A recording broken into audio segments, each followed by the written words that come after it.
gbajie n'ihi ya jee were kalenda gị kanye ya ihe maka na amalite n'abalị 7 nke ọnwa Disemba na-abịa abịa ruo n'abalị 21 nke ọnwa Disemba na-abịa abịa ebelebe ga-egbu n'ele ebelebe dịka ndị ụlọ mgbasa ozi Eko FM ga-amalite mmemme ncheta otu afọ ha gbarala. N'ihi ya anyị na-akpọku ndị na-azụ ahịa na ndị mmadụ nkịtị ka ha bịa kwado anyị maka na anyị nwere ọtụtụ ihe anyị ga-eme n'oge ahụ bụ nke gụnyere ndị Eko FM na ndị na-akwado ha ịgba bọọlụ tinyere ihe omume ụmụaka anyị kpọrọ Eko FM Kids Santa's Fiesta nakwa nke a kpọrọ Eko FM Married and Single Show. Ka ọ dị anyị na-akpọku ndị nkwado bụ sponsors na ndị chọrọ ka anyị na ha gbakọta aka ka ikurube mee mmemme a ka ọ daa ụda ka ha bịa ka anyị mee ya bụ mmemme ka ọ bụrụ nke a na-agaghị echefu echefu. N'ihi ya bụrụ na ị chọrọ ịkwado ihe omume a biko egbula oge ọbụla kpọọ akara ekwentị a bụ 0707 491 3440 0707 491 3440 0707 491 3440 ma ọ bụkwanụ 0707 491 3437 0707 491 3437. ekwekwala ka akọrọ gị ihe omume a n'akụkọ. gaakwa n'ihu n'ige ntị n'ụlọ mgbasa ozi redio a iji nwee ike nụrụkwuo akụkọ gbasara ihe omume a. Eko FM ndị na-aṅụrị ọṅụ maka ịgba pụrụ iche ha tirila na mgbasa ozi.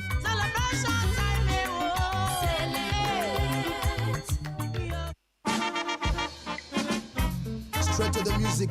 You love music? You love Echo FM 100.7.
n'ala nụrụ ikoro ndanda ebe achọkọtakwanụ mma ekwu abịaba m ihe riri n'ikpeazụ gerenụ ya nnọọ anyị gbamara m Igbo m ji aba na Igbo m ji eme ọnụ bụ akụkọ ndị ahụ bịara ahịa na ụfọdụ akpụkpọ akụkọ dịgasị iche iche bụ ndị nke bịara ahịa n'ụbọchị taa bụ Fraịde bụ abalị 14 nke ọnwa 11 afọ 2025 n'usoro ndị Igbo ji agụ ahịa ha tata bụ Orie.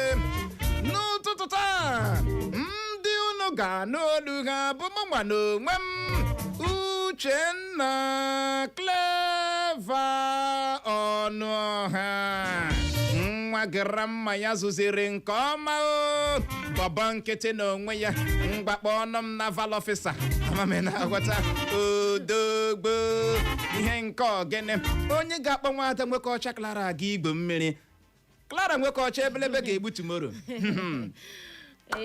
amamena ịma asị chere kene let me express myself asị ama onwe ka esi mawa ata ike ya dịka ike ọ dị fa mana ọ bụ enwefe aka n'azụ otu a ahụ ya uche a na-ekwu okwu tomorrow ya dịcha nnọọ ka tomorrow a na-ekwu okwu ya ọ dị fa matter of hours anya agaga gbuo mmiri ka nwezi ike gwa gị ka m butu ekele the floor is yours.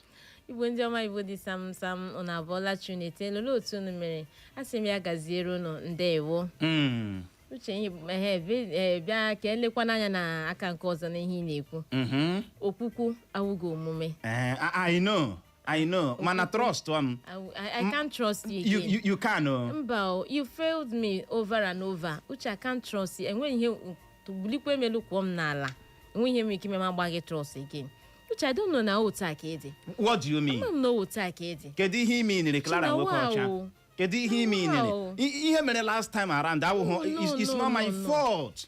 It's not my fault. Ọ bụghị my fault. M na-asị gị biko butuo onye asị ya nwụnata anwụ echi. Oke kemgbe ahụ kwa na-esi eri ọkamụ enwe na otu si oke ka ịzụta ya esi oke nwa ada ngwa were nụ iwe wela gị na ihe mere ọ ga-eme ya. Lara ya bụrụ na agụrụ na-agụ gị ofe nọ na ya adị m. O ya bụrụ na ị chọrọ iri nri bịa na ya adị m ka nkụnye gị ofe ka iri. Ụchasị m gị nri enwe mgbe m kpọrọ gị nri ahụ. Ya bụrụ na agụrụ na-emekpa gị ahụ come to my yard ka m nye gị nri gị rie. Kpọkwana ya gịnị? Inye m nri asị gị ebu m agụrụ agagharị. Ọ wụ ịgba na agụrụ na akpa agagharị. Ebu m ọ na-agagharị. Ịhụnanụ ya m ga-azụta akpụ zụta ofe bịa gbuore gị ikpere n'ala ka ị nwee ike soro m gaa gwuo mmiri. Agwala m gị ya ọtụtụ ugboro. There are many ladies out there.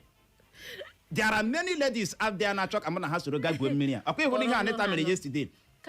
Anita ji aka ya pụta na ya ma ga-eji ego ya sponsor igwe mmiri a. Carry her and go and leave me alone. Gị nọrọ ịma ihe ọma m chọrọ imere gị. Emerela m. Ịma ihe ọma m chọrọ imere gị. Follow them abeg Uche. Leave me alone. Nke bụ eziokwu bụ na anabatala m si aga m azụtara gị akwa eji egwu mmiri. I go buy am. N'ihi ya biko soro m gaa echi. Soro m gaa echi. O nwere ihe mere m ji chọọ ka mụ na gị soro gị ihe maka na naanị nsoro kwaga ọ bụ otu a ka ndị mmadụ ga-esi na-ajụ Uche ka ịkwanụ Clara nwoke ọcha ka ịkwanụ Clara nwoke ọcha. Enwere ụmụ nwaanyị ndị chọrọ iso gị aga. Carry them and go. Achọrọ m gị nwa ka mụ na gị soro gaa amami na ghọta ka ọ dị Igbo mụrụ nze mama ọzọ ngwanụ ka anyị jekọọ n'ubi onye anyị bịara na nke ya.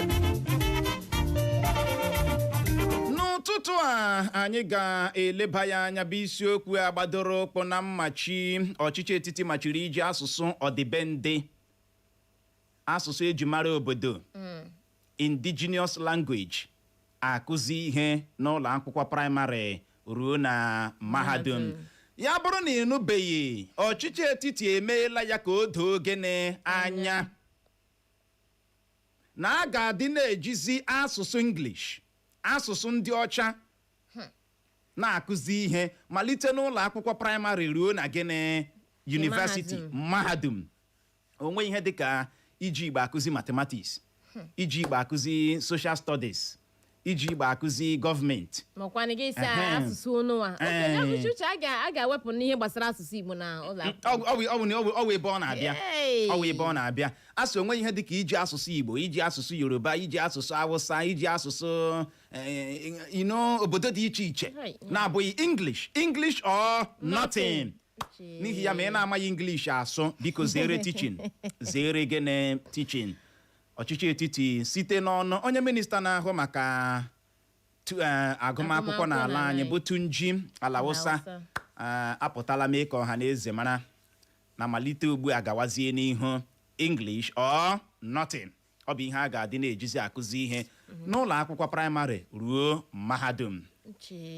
Ọ dị egwu. Ihe ka nwekwara ka ụsha sando. Ọ dị egwu. Uche that means ị na-elezi na language gị. Ị chọọzi your language.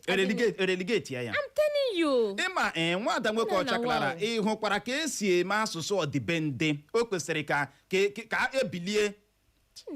ebilie jụọ ajụjụ gbasara nka.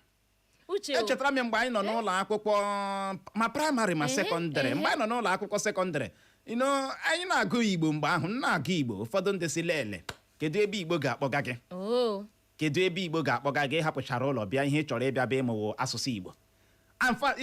Ka m mee ka o doo gị anya ebe ọbụla ị hụtara onwe gị ma ị bụrụ onye m Igbo a na-ahụta gị dịka onye bụ ekpenta ka onye na-amaghị ihe isoghị n'ihe a na-eme. Anaghị avalue asụsụ ọdịbendị. Anaghị avalue ya amami na ghọta. Anaghị avalue ya ma otu n'obi ha ihe nwere mara ngịrị asụ ndị a na-asụkwa ngịrị elechakwa ule efo ka nkụ. O nwere ndị ga-asụ ngịrị ide ya edewo problem amami na aghọta. Mana ele ndị ma Igbo asụ ele ndị ma Yoruba asụ ele ndị ma Hausa asụ a na-ahụta ha dịka ndị na-eme gịnị amaghị ihe. Ugbu ọchịchị etiti ebiliela n'ike na ebube si onwezi ihe dịka iji asụsụ ndị a akụzi ihe n'ụlọ akwụkwọ. Ịma before a na-eji ya ị na-eyuzukwa English gị ebe ụmụ akwụkwọ na-aghọtaghị. Enwere ụmụ akwụkwọ ọ na-adị ha adị ịkụzi anyị ihe so ị ga-eji nka misie ka ngwagwukala ya ka inwe ike gịnị ka ha mụta ihe ahụ. Uche bụ ma Igbo ma Yoruba ma Hausa ma esekere medima emeni erase so nwezi ihe dịka ya echetara m mgbe anyị nọ n'ụlọ akwụkwọ sekọndịrị nwere mgbe a bịara bịanye iwu saịsụ Igbo anyị ga-akpọ 200 naira na-enye iwu na anyị sụ Igbo anyị ga-akpọ gịnị 200 naira mgbe ahụ klaasị na-adị ji mmadụ ole makwanụ English asụ ebe niile na-edere gịnị ji uche m ugbu a edekwa English language ndị na-ada ya karịrị akarị ihe ọwa English swangịrị mere n'ụtụtụ anyị ji wee na-ajụ gị sị ọ bụ nke agaghị akpa asụsụ ọdịbendị asụsụ njirimara obodo indigenous language aka ọjọọ ị kwadoro nke a kedu ebe ịkụ akụ na isiokwu anyị ga-eleba anya n'ụtụtụ a biko gaa na Facebook anyị zibatara anyị ozi iruo Facebook chọwa Eko FM ISIOKWU FM kliki ịkpam zibatara anyị ozi mgbanụ ka anyị gbapụ ya ọsọ je nnọọ jeme ka ị nụrụ ka o si wee hịọtụ n'ọtụtụ akwụkwọ akụkọ dịgasị iche iche gezie ntị Britain bịara n'ala anyị bụ Naijiria kụnye mkpụrụ nkewa na agbụrụ nakwa n'okpukperechi ka Bode George kwuru bụ akụkọ mbụ anyị hụrụ n'akwụkwọ akụkọ Vanguard na ya bụ otu akwụkwọ akụkọ Vanguard ka anyị hụkwara akụkọ a bụ nke kwuru na o kpesịrị ka arịọ ike mgbaghara na mkpakọrịta ngụ dị n'etiti ya na onye naval officer ka otu Pandev kwuru ụlọ ikpe majesti dị na steeti Abịa akwụsịla olili ozu eze Sam Ajiri nke obodo Ntalukwu Oboro kụrụ na nke onwe ya tutu ruo mgbe elere ya ahụ chọpụta ihe gburu ya bụ akụkọ ọzọ anyị hụrụ n'akwụkwọ akụkọ Vanguard na ya bụ otu akwụkwọ akụkọ Vanguard ka anyị hụkwara akụkọ a bụ nke kwuru na o nweghị mmegbu ma ọ bụ oke ogbugbu a na-egbu ndị ụka Kraịst n'ala anyị bụ Naijiria ka Mohammed Idris Yusuf Tuga n'otu African Union kwuru kwụsịnụ ya bụ ọgbakọ unu chọrọ inwe n'Ibadan tupu ya ele otu pati PDP dozie ya vamụ ka Saraki gbara otu pati PDP bụ akụkọ ọzọ anyị hụrụ n'akwụkwọ akụkọ Vanguard na ya bụ otu akwụkwọ akụkọ Vanguard ka anyị hụkwara akụkọ a bụ nke kwuru na gbakwasa n'ụkwụ na mmeri a unu meriri mba Gabon ma nweekwanụ nlekwasị anya ka onye isi ala Tinubu gbara ndị Super Eagles ala anyị ndị Super Eagles ala anyị ejirila ọkpụ goolu 4 asatara naanị otu ji kụjaa mba Gabon ebe ha na mba DR Congo ga-akụ amamaka nke ikpeazụ iji mara ndị ga-etozu oke maka iko mba ụwa ụfọdụ ndị chọrọ ka otu pati PDP nwụọ si ugbu a ya na-eru afọ 2031 mana ọgbakọ ahụ otu pati PDP ga-enwe na nso nso a ga-enwerịrị isi ka Wabara kwuru bụcha nnọọ akụkọ ndị anyị hụrụ dara gbemgbem yọm tim cham klara na akwụkwọ akụkọ Vanguard uche akwa yesterday ahụ ka ihe anọ na ya first half the Super Eagles na ndị 0-0 so I was not impressed.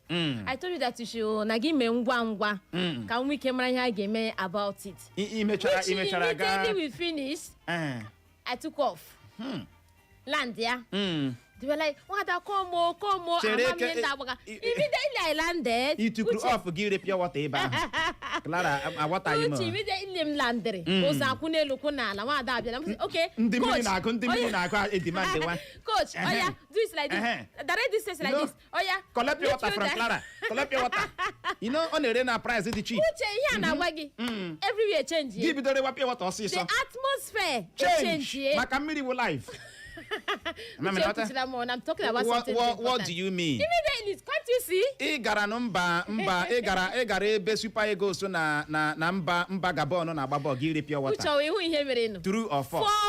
4-1. Thank you so much. Ịgbalịala. Gị bụ onye ji mmiri nye ha energy. Ha eji ya kụja mba Gabon. Ọ dị nwaanyị ọma. Ịgwa gị eziokwu ndị Super Eagles ala anyị agbalịala ha. Eziokwu. Mana ịgwa gị eziokwu ndị a na-agba ọsọ mgbe mmiri bịara mazuo ha ahụ. Giant of Africa.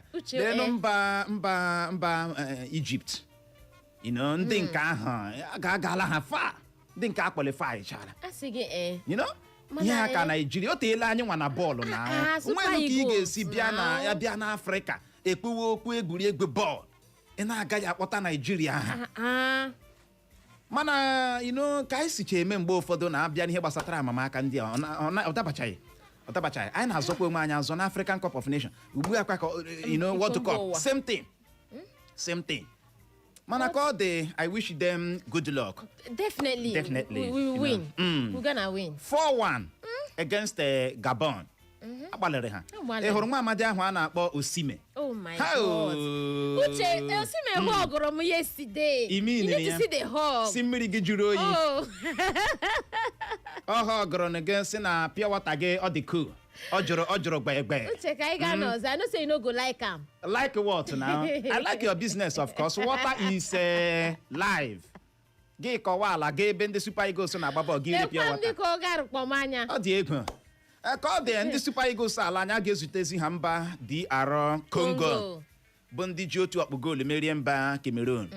Mụ nwa ahụ ga na ka ihe a si aga ndị Super Eagles ga-aga World Cup maka na ụjọ mbụ Cameroon ịhụrụ Cameroon pepe ndị a na-enye nsogbu ndị ụmụnne Samuel Eto'o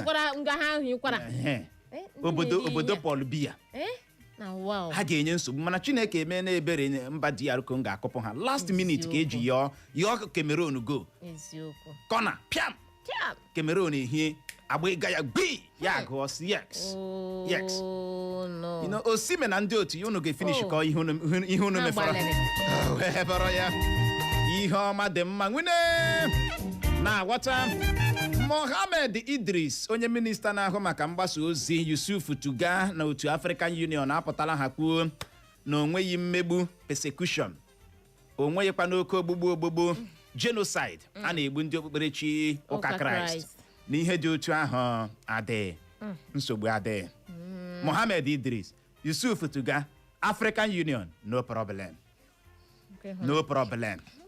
a na-agba onye isi na nnu anọghị n'ofe ọ bụ mmanụ ka ị ga-agwa ya na ọ nọghị n'ofe maka na ọ naghị ahụ ya n'anya ama m na-aghọta onye dị na-aghọrọ ibe ya n'obodo anyị nọ n'ime ya anyị ji anya ahụ insecurity here and there ka ọnụ bịara na-akọ Uche ozu eze Sam Ajiria nke obodo Ntalakwu Oboro kwụrụ na nke onwe Uche okwu anaghị eko achịcha n'obi small mata ịma asị nwunye ya nke abụọ ka ọ bụ nke atọ bịara maburu ya ozugbo ọ nwụrụ nwunye ya nke abụọ ahụ maburu ya chili ya the first wife na the first son ajụ so what do you mean okwu ahụ ekowe achịcha n'ụlọ ikpe abịazi ugbu a ọkaikpe majes hụrụ maka ya bụ ikpe achabi ikpe na a ga-eme nwoke a onye eze autopsy a ga-enyocha ya ahụ mara ke n'ihe gburu ya ekwesịghị dị in a hurry to bury him kedu ihe mere mmadụ nwụọ na-adịwa in a hurry to bury him ka achọpụtagodi ihe gburu onye eze a ka ọ dị ka anyị gbapụ ya ọsọ nyonyeke n'anya na akwụkwọ akụkọ Daily Post gezie ntị mgbe mụ na Regina Daniels buru ụzọ zute ọ gbara m na ọ dị afọ 21 bụ 21 years ka Ned Nwokokporo bụ akụkọ mbụ anyị hụrụ n'akwụkwọ akụkọ Daily Post na ya bụ otu akwụkwọ akụkọ Daily Post ka anyị hụkwara akụkọ abụ nke kwuru na ọ bụ Regina Daniels kụziere m ka esi aṅụ ọgwụ ike ya na ụmụ nwaanyị ibe ya na-edina ka nwunye di Regina Daniels si mba Morocco aha ya bụ Charanikporo.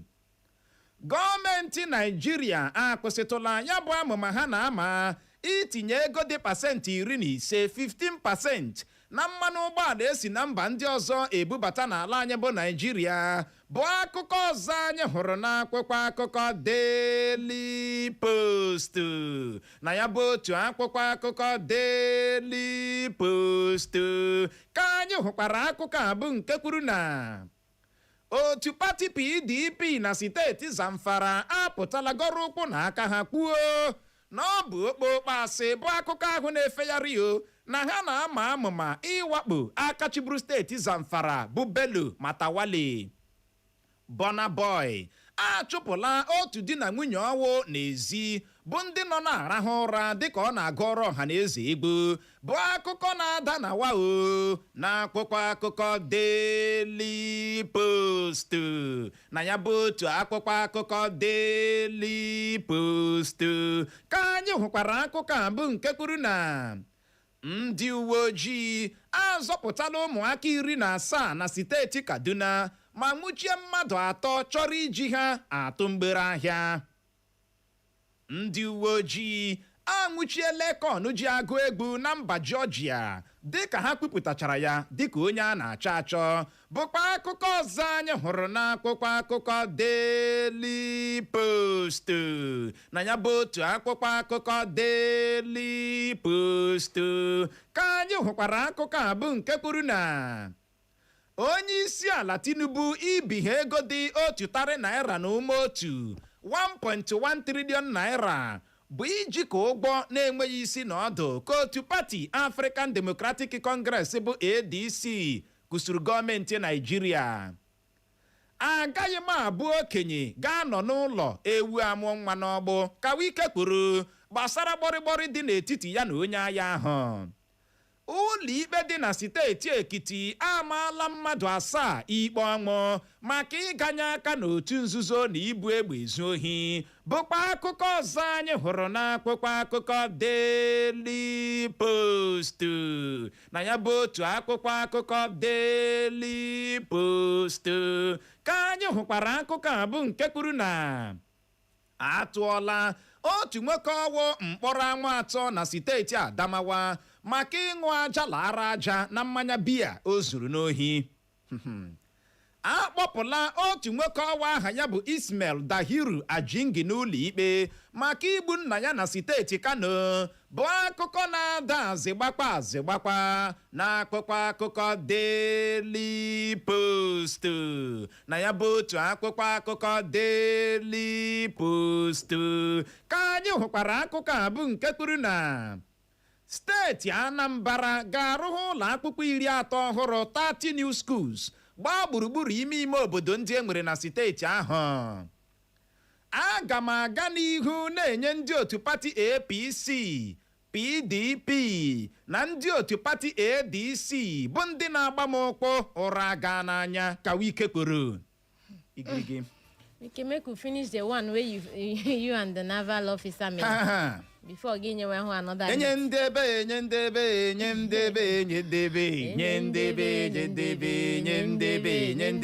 are a fool. I'm not a fool, sir. You are a fool. I'm not a fool, sir. You are a fool. I'm not a fool, sir. You are stupid. I'm not stupid, sir. Come and develop it. Let me see. Yeah. Come and develop it. Let me see. I will develop it. No, see, no problem, sir. No problem, sir. Come and develop it. Let me see. No problem, sir. Nonsense. No problem, sir. You are a fool. I'm not a fool, sir. You are a fool. I'm not a fool, sir. You are stupid. I'm not stupid, sir. Develop it. Let me see. I will develop it, sir.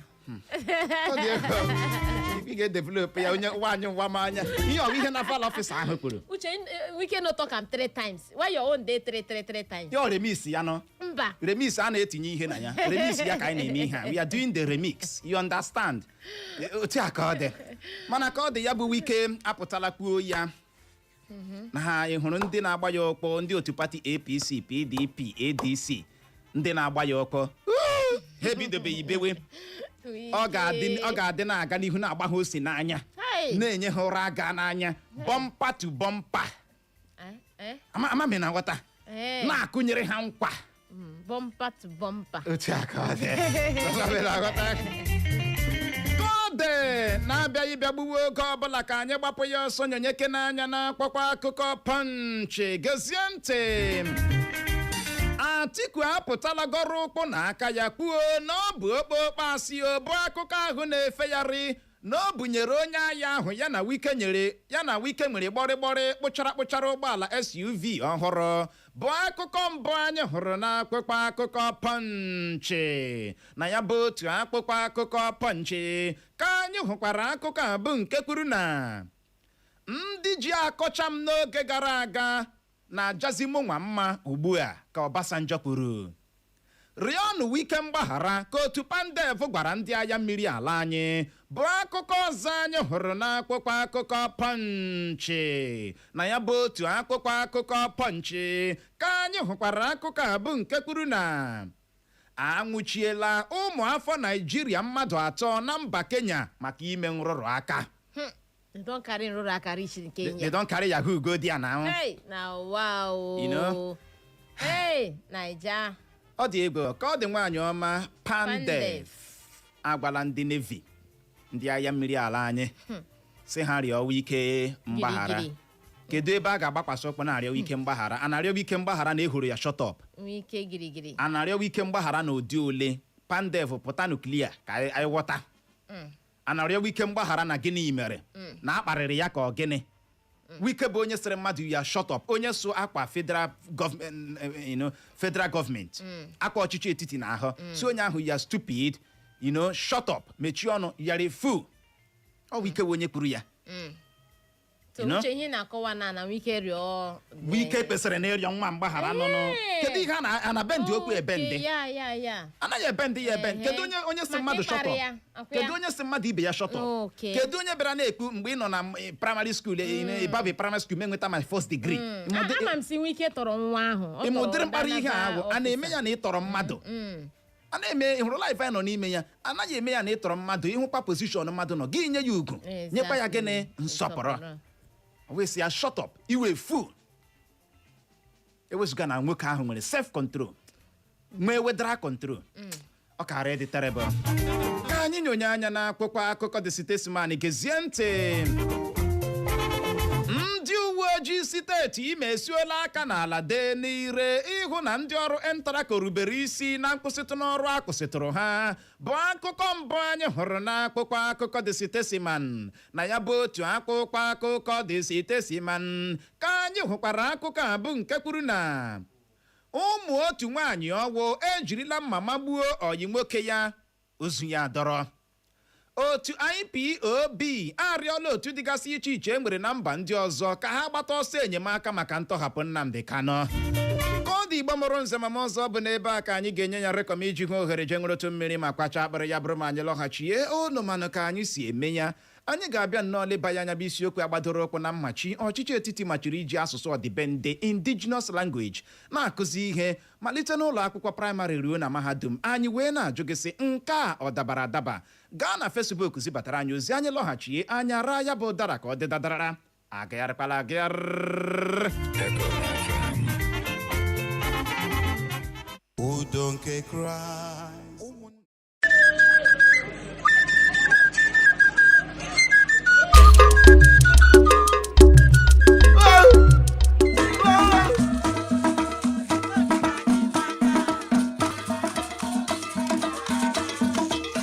This is Ofekata Orodo community. Cuddle in nature's embrace. From the sky, its beauty stretches wide.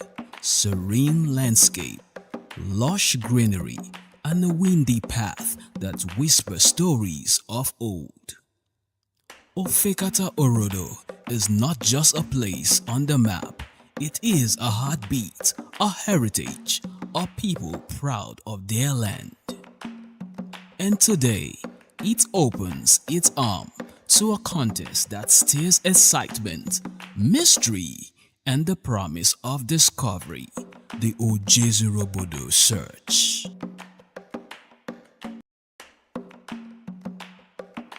As the Echo FM theme arrive, the elders of Ofekata Orodo receive them with warmth and joy.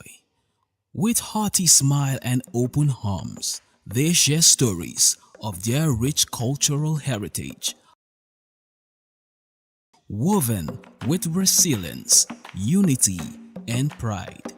The atmosphere is filled with excitement, for their beloved community has been chosen for this month's contests. The search process, guided by the moderator, sets the tone, clearly explaining how the search will unfold. And with no time wasted, the participants leap into the fray. The search has begun. Where could it be? A thought that surely echoed in the heart of every seeker. I think it's here. Oh no, not again.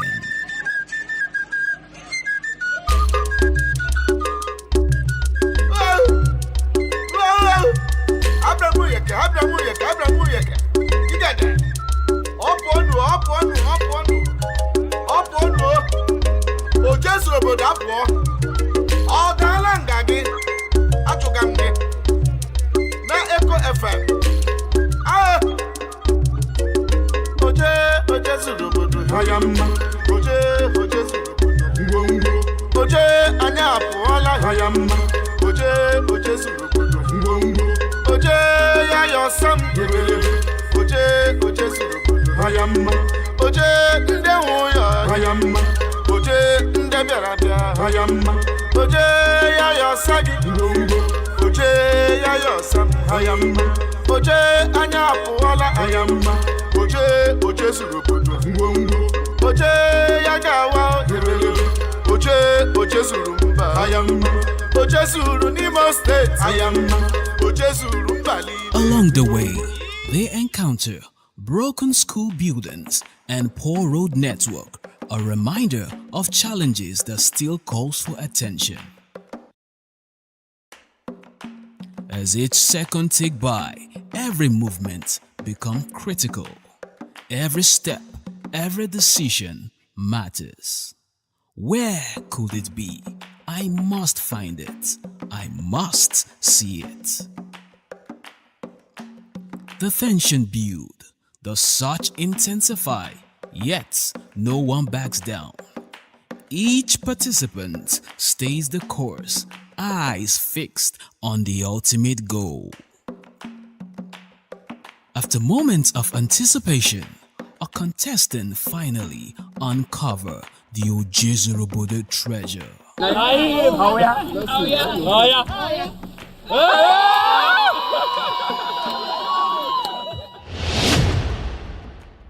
Cheers erupt, laughter fill the air, and the joy of victory.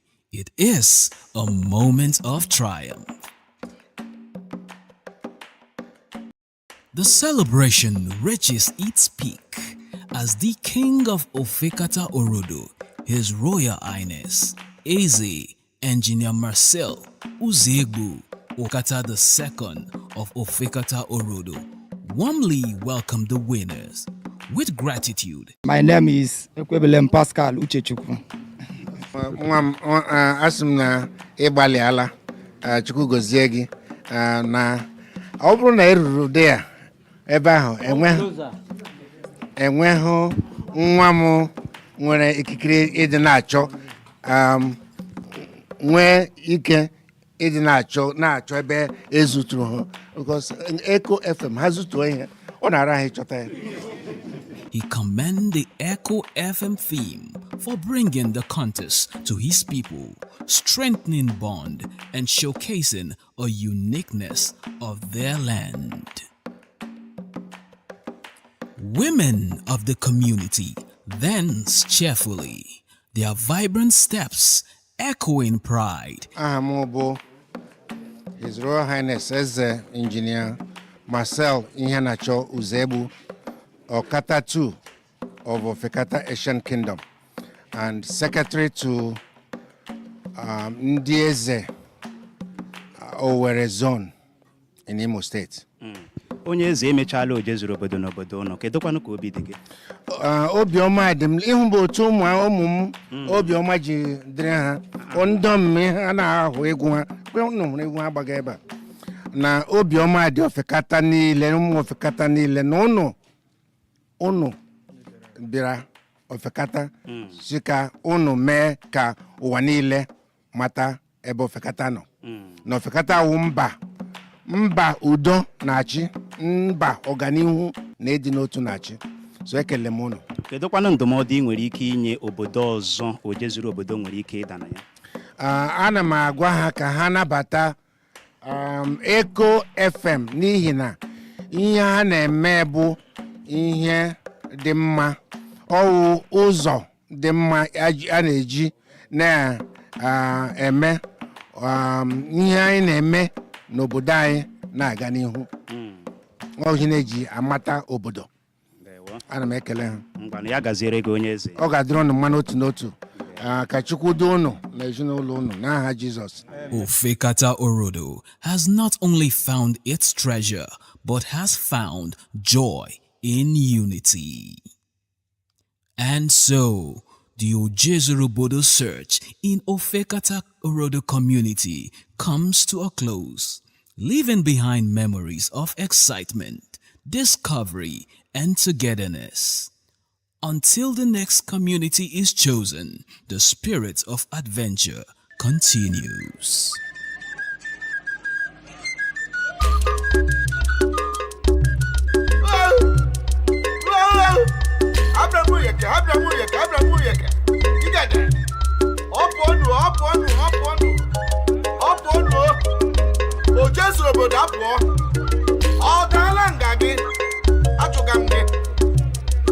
Echo FM. Oje surubudu hayamma. Oje surubudu. Oje anya apụọla hayamma. Oje surubudu. Tele. Onye aparịsa nwa hụwa n'okwu. Aja ejeje nwa enye akụnye ihe niile. Asịkwala gama. Amụrụ nwa asị nwa ya he. Amụrụ nwa asị nwa ya he. Amụrụ nwa asị nwa ya de. Anwara keto he. Na-aga na-aga.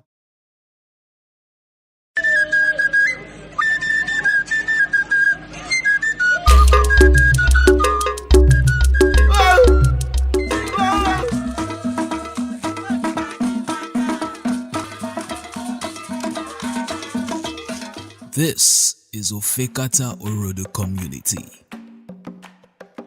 Cuddle in nature's embrace. From the sky, its beauty stretches wide. Serene landscape, lush greenery, and a windy path that whispers stories of old. Ofekata Orodo is not just a place on the map. It is a heartbeat, a heritage, a people proud of their land. And today, it opens its arm to a contest that stirs excitement, mystery, and the promise of discovery, the Ojezorobodo search.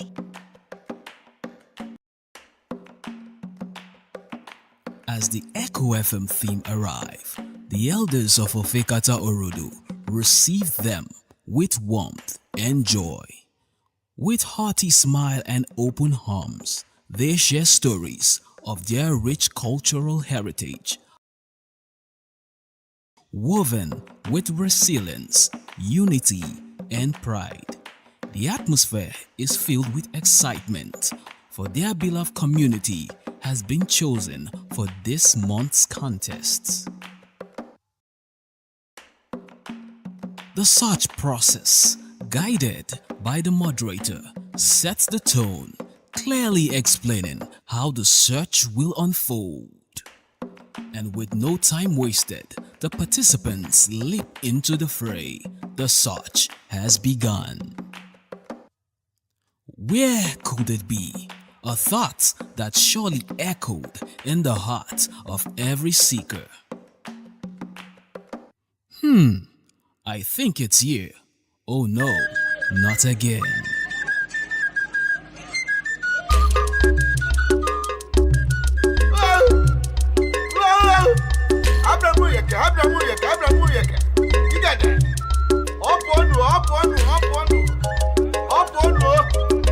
Ojezorobodo apụọ.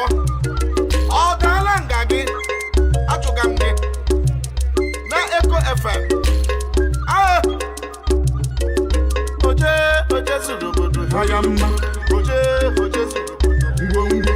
Oje anya apụọla hayamma. Ojezorobodo. Oje ya yọsam. Ojezorobodo hayamma oje ndị nwụya hayamma oje ndị bịara bịa hayamma oje ya yọsa gị ngwongwo oje ya yọsa hayamma oje anya apụọla hayamma oje zuru obodo ngwongwo oje ya gawa irelele oje zuru mba hayamma oje zuru n'Imo State hayamma oje zuru mba niile. Along the way, they encounter broken school buildings and poor road network, a reminder of challenges that still calls for attention. As each second tick by, every movement becomes critical. Every step, every decision matters. Where could it be? I must find it. I must see it. The tension build, the search intensify, yet no one backs down. Each participant stays the course, eyes fixed on the ultimate goal. After moments of anticipation, a contestant finally uncover the obodo treasure.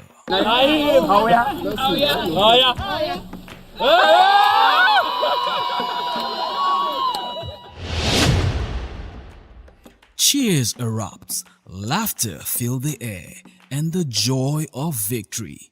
It is a moment of triumph.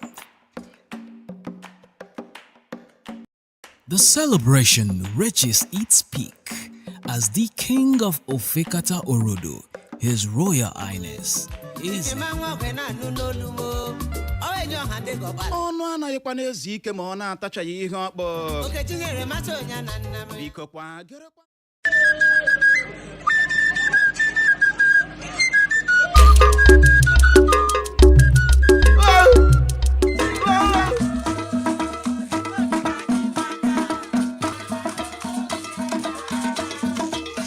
This is Ofekata Orodo community. Cuddle in nature's embrace. From the sky, its beauty stretches wide. Serene landscape, lush greenery, and a windy path that whispers stories of old. Ofekata Orodo is not just a place on the map. It is a heartbeat, a heritage, a people proud of their land. And today, it opens its arm to a contest that stirs excitement, mystery, and the promise of discovery, the Obodo search.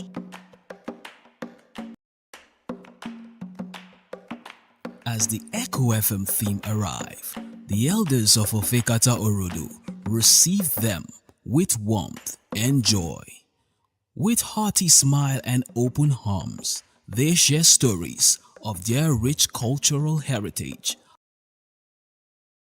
woven with resilience, unity, and pride. The atmosphere is filled with excitement, for their beloved community has been chosen for this month's contests. The search process, guided by the moderator, sets the tone, clearly explaining how the search will unfold.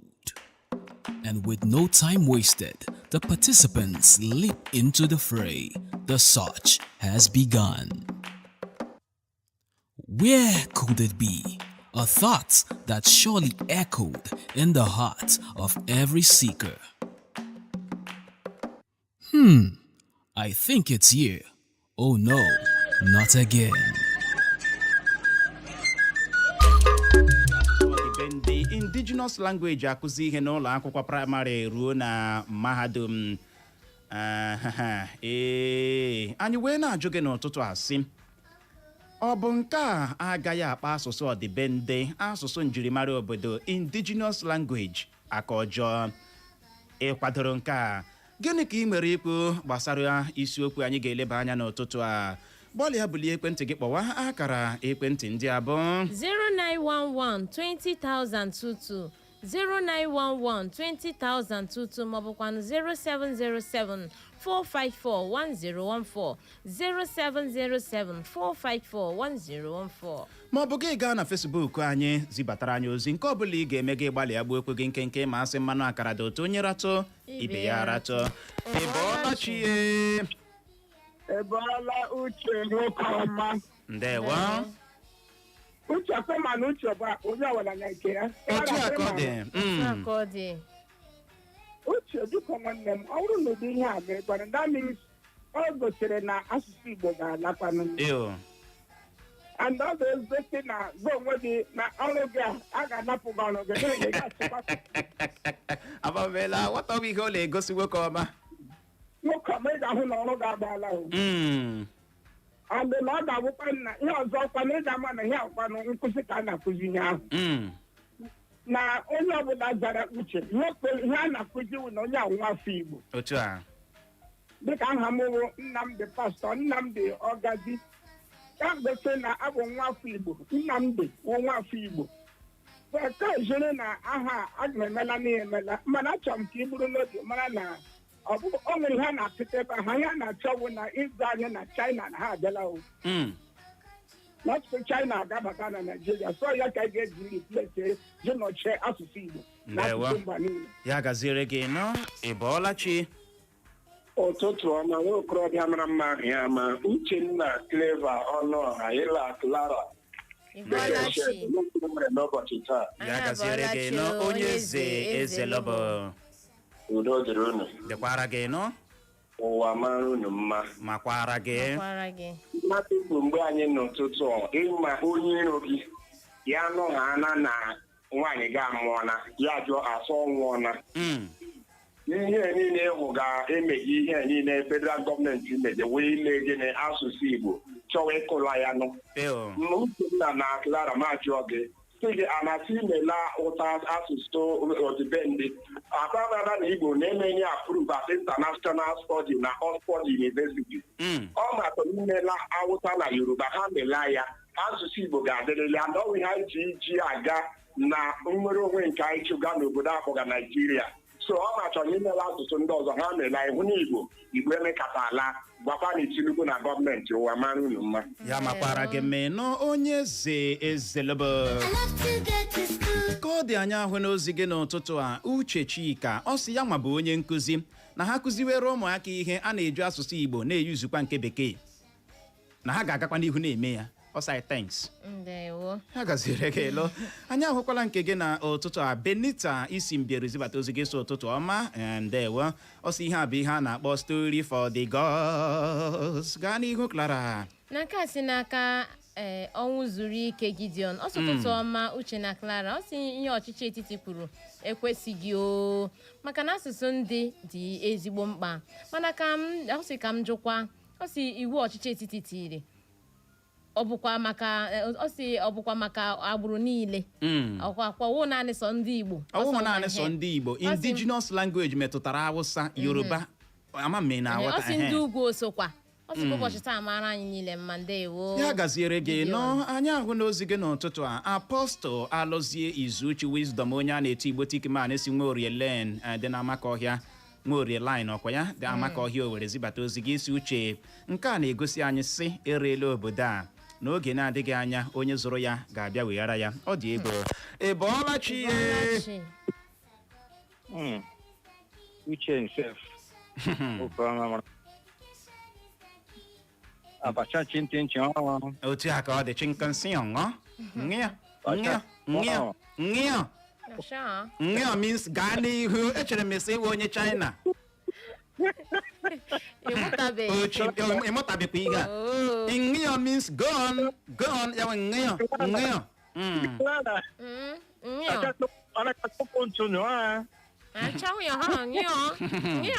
thank you my learned colleague. Nasana ki wunne mura ma. You know na no le apostle ti man God ambassador. Estibo monyu muno ha ismo wure na abo. Ndewo. Na my brother. Nye ka na ku ku ehia yen. Ala yi Nigeria wala ubochi chi ha no zo. Nigeria wala mi chi ha no zo. You know ni me ya ho nchopta ya ndo chi ya ma ha ji. Yin do chi ne ma gula. otinye ebe ha ma ha na-ebi ihe anụzi ihe na-awụzi ịlụ ọgụ eze ka ha na-aghazi ma ihe n'ime wụ na ihe asụsụ Chineke tinyere mba niile n'ọnụ mmadụ Chineke kekwere na-eke inwepụ ike agbanwe ya ha ndewo ya gaziere gị nọ ya bụ chere obi gị adaala ụda nke akụchapụla ị ga-agbalị kpọghachie na Facebook anyị n'ozi nke a si n'aka Comrade Ompadek Chidozie Nwosu osi ụmụọkanne dị na kansụl ime obodo ha ji egbe ma nke steeti Imo zibata ozi ọsọ ụmụọkanne bụ the most peaceful community enwere na steeti Imo ọsọ ụtụtụ ọma Eko FM na nke a bụ ihe ndị oyibo na-akpọ misplaced priority na n'ihe eji eziokwu eme ya bụrụ na eji asụsụ odibendi indigenous language na-akụzi mathematics, physics, chemistry, geography, economics, commerce, biology, agriculture na obodo anyị bụ Nigeria kara ịbụ ebe mara mma taa na ka ọ masịrị ya ka onye agha ahụ si humble ọwa ike ya gaziere gị Ompadek Chidozie Nwosu gaa n'ihu Clara na nke a si n'aka Destiny Tangos ọsọ ochie na enwere ihe a ga-eme ala ya bụ Nigeria iji nwee ike gịnị gbanwee ya ọ dị ego ị bọọla chi ye Uche nwa God ụtụtụ ọma na-eteneti na Clara ndewo ndewo aha m bụ Doziakụ Iwu Jijọ esi m ọbazụ ngere na-akpọ oke gaa n'ihu biko ihe m si m ayọ ọwụ ndị nkụzi ọha nwa ka ọ dị n'aka ịkụziri ụmụaka otu a ga-esi ghọtazie ihe ọfụma ọwụ ka ekwu okwu ndị nkụzi ka ọ dị n'aka ọwa Igbo ka ị ga-eji kụziere nwata ya aghọtazie ya ọfụma ya edewe ule ya edetezie ya ọfụma otu o si ghọta karịa na asụrụ sopere nwatakịrị ala onwe ihe ọ ghọtara so ọ ga-akara ndị nkụzi mma ime ihe otu kwesịrị ọwụ ka ekwuo ọkwanụ ka emee ya ndewo ya gaziere gị ewe nke akụchapụla gbalịa kpọghachie tinye ọnụ na ya bụ okpu anyị ji n'aka na ụtụtụ a ịbọọlachi